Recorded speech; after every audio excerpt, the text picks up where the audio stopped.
Gas, dekat. Wah, ada anak visual. Aku visual. Lihat. Ada di mata aku dia ni. Bulan. Boleh. Ya.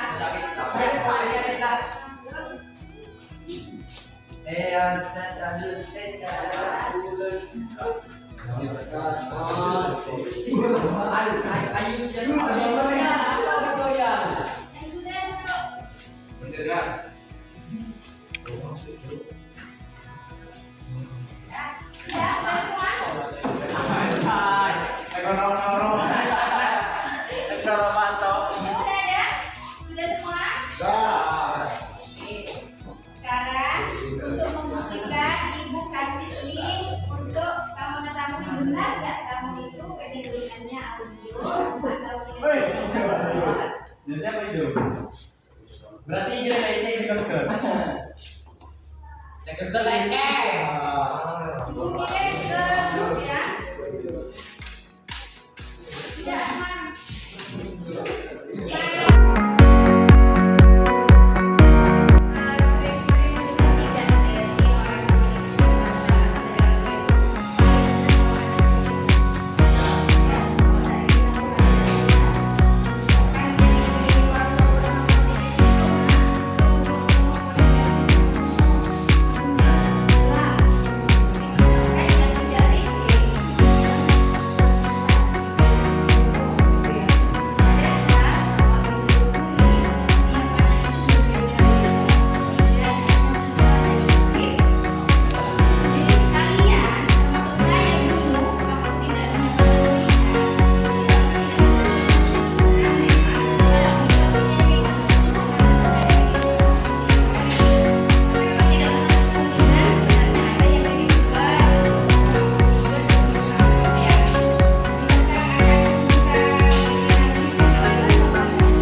juga suka tertarik pada alam dan fenomena alam.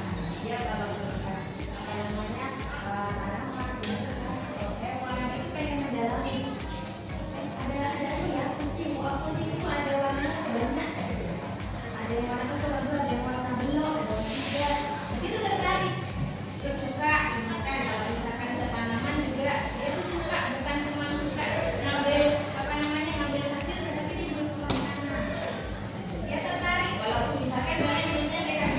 Tapi di sisi lain saya tuh suka dengan kalau melihat bunga-bunga, melihat tanaman-tanaman, pengen saya itu apa namanya berkebun di rumah ya. Kemudian visual spasial.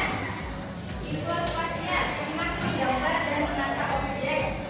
Ini apa namanya kalau dihubungkan dengan kemarin kecerdasan visual, ya visual suka menggambar. Kemudian ada apa yang dia itu biasanya sipil.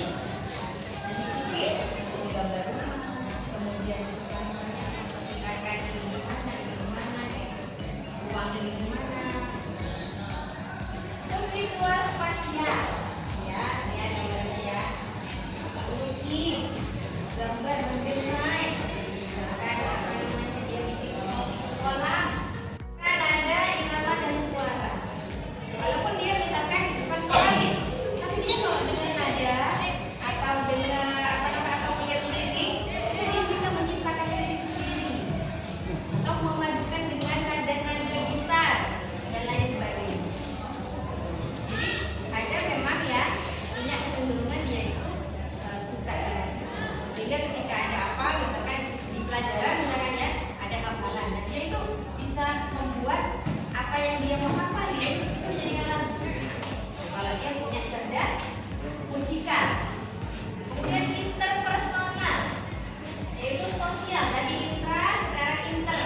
Inter itu tadi intra, sekarang inter. Inter itu keluar, sosial. Pandai bekerja sama dengan orang lain. Biasanya kalau ada kerja kelompok, dia seringnya jadi ketua kelompok. Karena apa? Karena disenangi sama anggotanya. Karena dia bijaksana di dalam memimpin sebuah kelompok, atau dia itu pintar menginstruksikan, membagi tugas seperti itu. Kan tidak semua ya bisa begitu ya. Ada yang kelompokan marah kerjain buat mana. Ada yang dia itu bola, ini kan tugas kita bersama. Kita harus bekerja bersama-sama. Jadi kamu tugasnya ini ya, saya ini, kamu itu. Nah, dia itu pinter begitu. Begitu juga hal-hal yang lain yang hubungannya dengan sosial. Biasanya dia pintar atau suka berorganisasi dan lain sebagainya. Ini gerak tubuh, sama kayak kemarin ya. Dia aktif bergerak dan terampil memakai tubuhnya. Dia lebih suka apa namanya kayak bersepeda, kayak apa namanya melakukan demonstrasi kayak gitu. Kemudian yang berhubungan dengan fisik yang jelas dia suka kalau apa namanya apalagi kalau belajar olahraga dia sangat favorit itu. Ya. Kemudian eksistensial, filosofis. Dia suka memikirkan pertanyaan mendalam. Jadi biasanya dia pintar bernalar kritis. Ada apa itu? Kalau teman-temannya nggak muncul pertanyaan yang seperti itu, dia tuh bisa muncul. Dia jadi bisa nih si anaknya dia. Yang paling menarik kalau anak kecil bertanya. Nah dia suka mempertanyakan sesuatu hal yang di luar dari pertanyaan pada umumnya. Dia mencari. Itu tipe-tipe orang filsuf. Pikirannya jauh mendalam. Kemudian linguistik, senang membaca, menulis dan bercerita. Jadi dia menggunakan lisannya, ngomong, bercerita, bernyanyi juga. Pokoknya yang berhubungan dengan lisannya yaitu suka.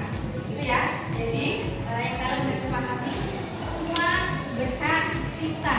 Ya, semua masing-masing dari kalian ini nggak ada yang tidak memiliki kecerdasan. Kalian punya kecerdasan. Jadi tidak usah minder kalau diberikan itu binara diri ya si aktif. Kok tahu aktif ini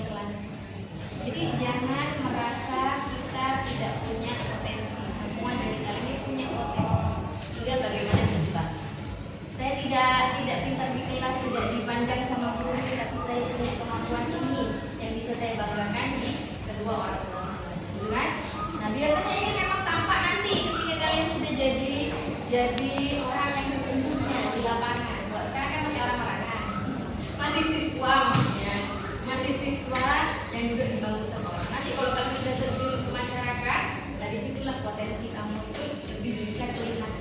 Oh ternyata Arya sama kok ya, ternyata gue udah ternyata ya jadi bisnismen. Ternyata kamu itu pintar jadi apa namanya sipil. Kamu ternyata pintar coding. Jadi itu kelihatan nanti setelah kamu itu berproses. Prosesnya mulai kapan? Ya mulai sekarang. Dan oke, ada yang perlu tanyakan dulu dari kecerdasan. Setuju tapi bahwa seseorang itu tidak hanya pintar secara ini aja. Pernah dengar bahwa kesuksesan itu yang ditentukan oleh ini itu hanya 20% kesuksesan seseorang. Nah, 80%-nya dari apa? Ya Pak? Kalau ini kecerdasan IQ, kecerdasan ini, ya. Kemudian kalau ini itu disokong oleh kecerdasan dan itu emosional quotient, kecerdasan emosional. Kalau SI kecerdasan spiritual. Jadi ini hal yang ada di luar ini. Orang pintar, tapi dia tidak pintar mengolah emosinya, mengelola dirinya di hadapan orang lain dan lain sebagainya. Itu dia nggak sukses. Yang ada cuma biasanya kalau orang yang IQ-nya tinggi itu punya kelemahan, terkadang tidak mampu menghargai orang lain. Belum mampu, gitu. Atau tidak ya, atau tidak paten, belum mampu. Kadang karena orang dia mikirnya Arya gampang sih punya gitu ya. Orang IQ-nya tinggi menganggap rumus yang sulit itu gampang, tapi bagian temennya karena IQ tidak setinggi dia, itu yang Anda harus pikir. Nah, orang yang